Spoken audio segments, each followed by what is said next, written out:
Hi, my name is Pam Broviak, and I'm a genealogist and engineer who lives and works in Illinois. I created this video to help show how I use DNA to figure out the identity of my birth father.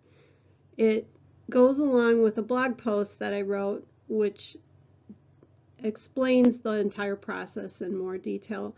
And you can check out that blog post at familytreeconstruction.net.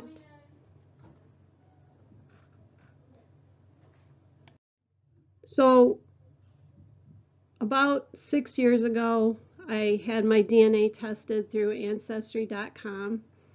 I am adopted. I was adopted as a baby, and I knew who my birth mother was. I had done some research and figured out her name. She had passed already by the time I discovered her name, but I made contact with her family, and so I knew her ancestry. I'd done research on it, but I never could find the name of my birth father.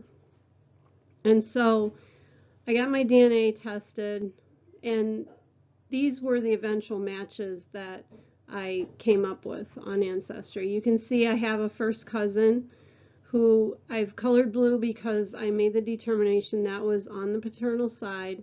And then in the second cousins, I was able to determine that the ones shown with the pink box are on the maternal line. That left 3 second cousins who were related to me on the paternal line. But I did not know how. I didn't know the name of the birth father. So looking at those 3 second cousins that I've used non-identifying codes for, I put in, using DNApainter.com, I put in the 444 centimorgans for the first one, and these were the possible relationships. Of course, again, no idea which one it would be. For the other one, we were related with 329 centimorgans. These were the possible relationships. And finally, for the third, 277 centimorgans. Again, these are the possible relationships. So now I'm going to go through, using a tree, how I built out the trees from those 3 people to try to figure out who could possibly be my birth father. And so I have a note too that says the shared DNA noted is the centimorgan shared between the person that I have on this tree and myself. So there I am. I'm a living person. I have not used names in this for anyone who is living. Anyone who has passed, I've got their names in there because I figure that could be found anywhere online. It's public knowledge. And I do show myself as being adopted. I know from my first cousin match that there's a possibility that I have a half birth sister who's living. The match ended up being her daughter. We were related through 1100 centimorgans. So it seems that she would be, there's a possibility she would be a half niece. And her mother, who's the one that I talked to, who I believe could be my half birth sister, she is also adopted. So there was no way we could figure out how we might be connected, although it is on my paternal line. I know that from using the shared matches tool on Ancestry, and that's why I had the first cousin, who is her daughter, shaded in blue. But who our birth father was, no idea. So here's the second cousin I was looking at. She is living. I've called her 2CPA for paternal. And then that was the centimorgans that we shared. Ancestry noted her as first or second cousin. So I traced back her lineage, and I found that her father was Hugh Nicolai, born in 1898, passed in 1952.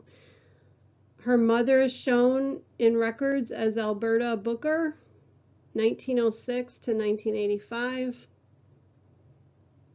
But again, had nothing connected to me to show how we might be related through those people. So I also found out that Hugh was married to Judith Jenks. She was born in 1891, passed in 1976. They were married in 1919. They had a child, Robert Nikolai, born 1922, passed in 1992. And he was married to Louise Vanderberg, born 1926, passed 2012. They were married in 1948. And I discovered that their child is one of the other second cousins on there in the paternal line. That second cousin is labeled in my shared matches I showed you as 2CPB. We shared 329 centimorgans. Ancestry labeled him as a second, third cousin. So that made the connection. They were both on the same line over there. I still did not know how that came back to me, so kept going. Found that Hugh's parents were William C. Nikolai, born 1871, passed 1932. His wife was Anna Campbell, born 1868, passed 1962. They married 1896.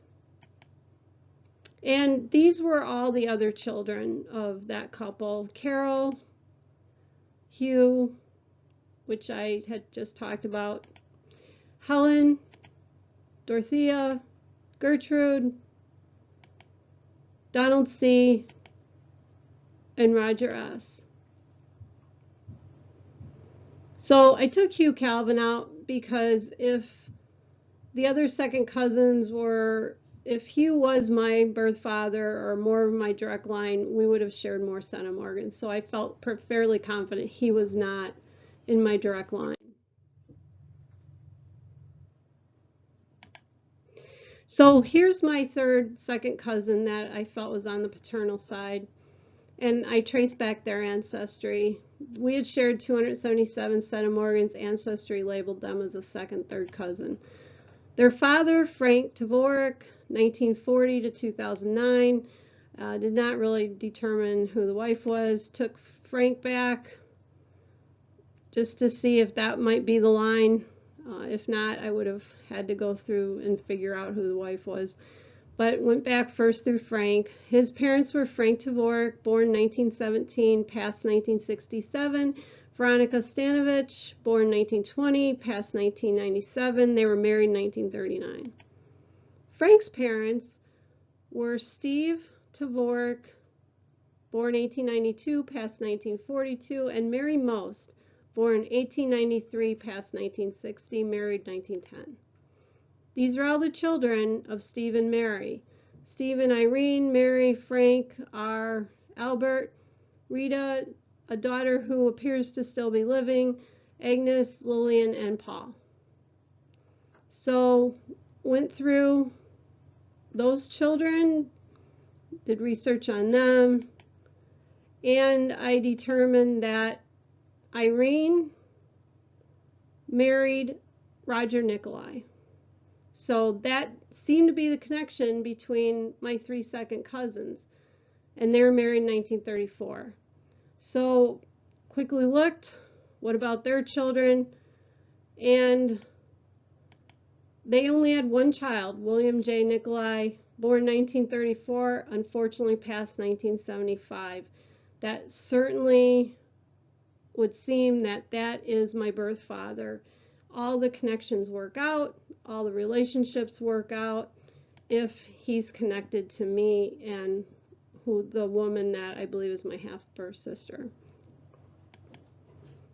William J. Nikolai had 3 wives. Wife 2 had a son, Kenneth, who unfortunately passed, so I can't really run down that line any further.